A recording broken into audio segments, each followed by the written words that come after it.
ቢኤስ አሁን ደግሞ ቢኤስሲ እንዴት እናያይዛለን የሚለውን ነው የምናየው። ቢኤስሲ ለማያያዝ ቀጥታ የምናደርገው ምንድነው? ልክ ባለሙያ አካውንት ላይ ቢኤስሲ እቅድና አፈጻጸም የምትላለች እሷን ክሊክ አደርጋታለሁ። ቀጥታ እቅድ ማያያዝ የሚለው አለ። አሁን እዚህ ጋር ጠቅላላ ያለው ሰራተኛ አለ። ቢኤስሲ እቅድ ያያያዙ አሉ፣ ቢኤስሲ እቅድ ያላያያዙ አሉ። አሁን ያመዘገቡት ሰራተኛ ቢኤስሲ እቅድ አላያያዝም ማለት ነው። ስለዚህ ቀጥታ በዚህ ላይ ሁለት አይነት መንገድ ነው ያለው። አንደኛ በቅርብ ተጠሪዎች በኩል ቢኤስሲ የሚያያዝላቸው ከሆነና ደብዳቤ አብሮ የሚመጣላቸው ከሆነ ከላይ አያይዘዋል ብሎ ደብዳቤ የሚመጣላቸው ከሆነ ከዚህ ጋር ቢኤስሲ አያይዝ የምትለዋን ነካና የቢኤስሲ አያይዝ የተባለችውን ደብዳቤ እዚች ላይ ማስገባት ነው።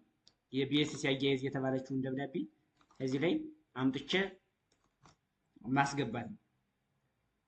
ቀጥታ ቢኤስሲ አያይዝ የተባለችውን ደብዳቤ እዚህ አምጥቼ ማያያዝ ነው ማለት ነው። ስለዚህ እዚህ ጋር ሳምፕል ያስቀመጥኳት ስላለች እቺን ቀጥታ አያይዝ ማለት ቀጥታ ይሄን ክሊክ አድርጌ አያይዝ እለዋለሁ ማለት ነው። አሁን ተያይዟል።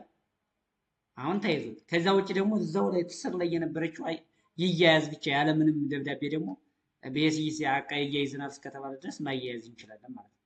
ማያያዝ እንችላለን። ስለዚህ አሁን ጠቅላላ ሰራተኛ አንድ ቢኤስሲ ያያያዝ አንድ ያላያያዘ ዜሮ ሆኗል ማለት ነው። ስለዚህ ቢኤስሲ ቅድም በዚህ መልኩ ይያያዛል።